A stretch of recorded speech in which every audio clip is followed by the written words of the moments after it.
Hey, what up? I'm going to be reorganizing the way I do comic reviews. I've been thinking about it for a while, and I finally started to figure out what I want to do. I'm going to actually be doing reviews of story arcs, like this Lazarus story arc. Once this gets completed, I'll do a review of this whole story arc, and I will also be doing single issue reviews. Here and there, thankfully, there are still some people who do single issue stories, so I'll be doing those, and I'll call that single issue spotlight. And Steven Universe is going to be featured a lot because a lot of these issues are going to be single issues. There are planning to do more arcs in the future, but for the time being, they're doing single issue one shots, and that's what we're talking about today. It's Steven Universe issue 3. And that's by the team of Jeremy Scorsese and Coleman Engel. And it has two backup stories. Jocelyn Fenton, The Storage War, and Disco by Mad Rupert. Not familiar with Mad Rupert, but let's see. This issue focuses on Greg, actually. Greg Universe, Steven's dad. He just wants to go out with his son and have a day, but it's interrupted over and over again by this manta ray monster that the Gems are fighting, and Steven goes to help them. They're gone for a while, actually. I think they're gone for like 4 hours or something like that, and pretty much, ruins the day.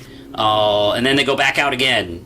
So this kind of like shows how lonely Greg can be sometimes when he's not at work. And he dreams about the days of being in front of an audience, and Rose as well. That's when he decides to just get bored and go get some donuts, and he realizes that the Big Donut is doing a open mic night. So it's like, hey, you want to go do that?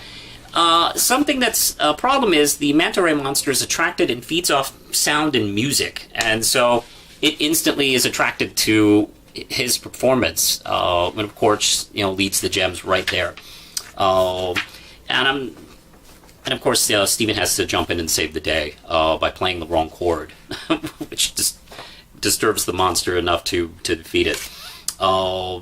It actually, out of the 3 issues so far, this one feels the most like an episode. I think I think the writing team kind of on this one really hit the nail on the head as far as like what makes a good episode, and this one definitely feels most like one because it's got all the heart and the cute little twist, and it's very well drawn as usual. Actually, Engel's art I think looks great.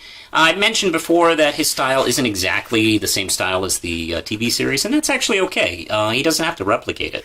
Matter of fact, I almost kind of appreciate it more, the fact that the producers and publishers are willing to have someone do their own artistic interpretation.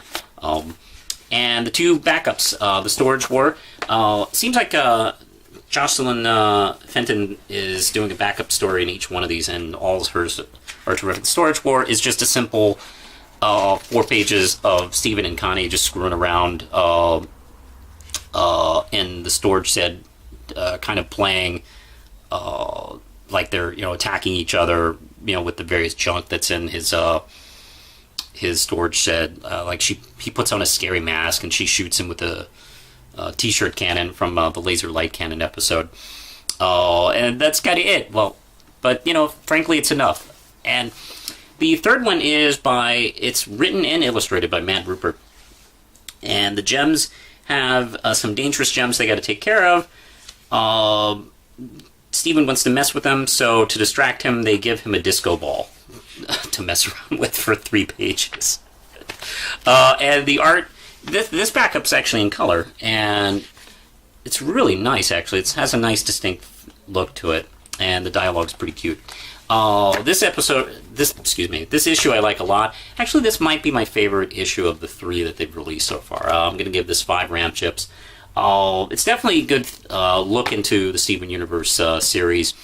If you're a fan of the show, I do recommend picking this up. If you're interested, you may have some idea of the show. Might not be a bad way to spend, $3?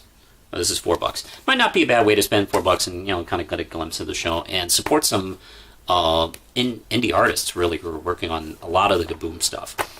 I think that's it for now, so push the button, Lindsay.